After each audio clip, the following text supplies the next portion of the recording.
তুমি আমায় এই বিপদ থেকে রক্ষা করো, আমাকে তুমি এই মাছের পেট থেকে রক্ষা করো। লা ইলাহা ইল্লা আনতা। জানেন, আজ আমি স্বপ্নে দেখলাম একজন, এবং সে দোয়া ইউনুস পড়ে সেখান থেকে বেরিয়ে আসে। মাশাআল্লাহ, ভালো স্বপ্ন দেখেছো বাবা। আমাদের নবী ইউনূস আলাইহিস সালাম পরে তারপর তিনি আল্লাহর কাছে দোয়া করেন, মাছের পেট থেকে বেরিয়ে আসার জন্য আল্লাহর কাছে প্রার্থনা করেন। তখন তিনি দোয়াটি পড়েন, লা ইলাহা ইল্লা আনতা সুবহানাকা ইন্নী কুনতু মিনাজ জালিমিন। আর তাই কি এই দোয়াটির নাম দোয়া ইউনুস হয়েছে? বলতে পারো এমনটাই। এবার তোমাকে আবার মাদ্রাসায় যেতে হবে।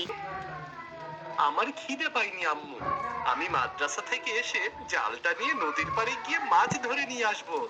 আর তা বাজারে বিক্রি করে যা পাই, তাই কোনো চিন্তা করবেন না। তোমার বাবা যদি বেঁচে থাকতো তাহলে হয়তো আমাদের এত কষ্ট করে না খেয়ে দিন পার করতে হতো না। আল্লাহ তাআলা ঠিকই আমাদের দেখে রাখবেন। এই ছোট্ট বয়সে তুমি কতই না দায়িত্ব পালন। আপনি কোনো চিন্তা করবেন না, আর আমি তো আছি, তাই না? আচ্ছা বাবা, তাড়াতাড়ি তৈরি হয়ে হাসান তাড়াতাড়ি তৈরি হয়ে মাদ্রাসার জন্য বেরিয়ে পড়ে। মাদ্রাসায় হয় আয়েশা ও আব্দুল্লাহর সাথে।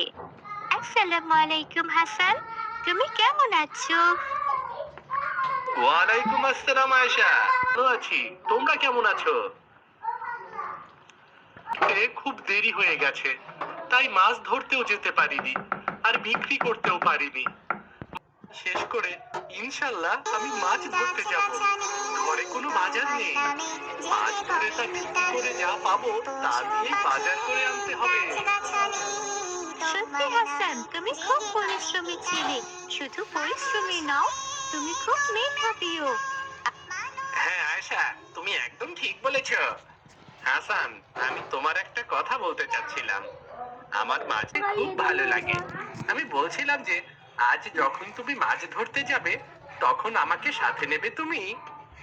হ্যাঁ, আচ্ছা ঠিক আছে, আমি তুমি একসাথে যাব। আব্দুল্লাহ, আম্মু জানতে পারলে খুব বকবে তোমায়।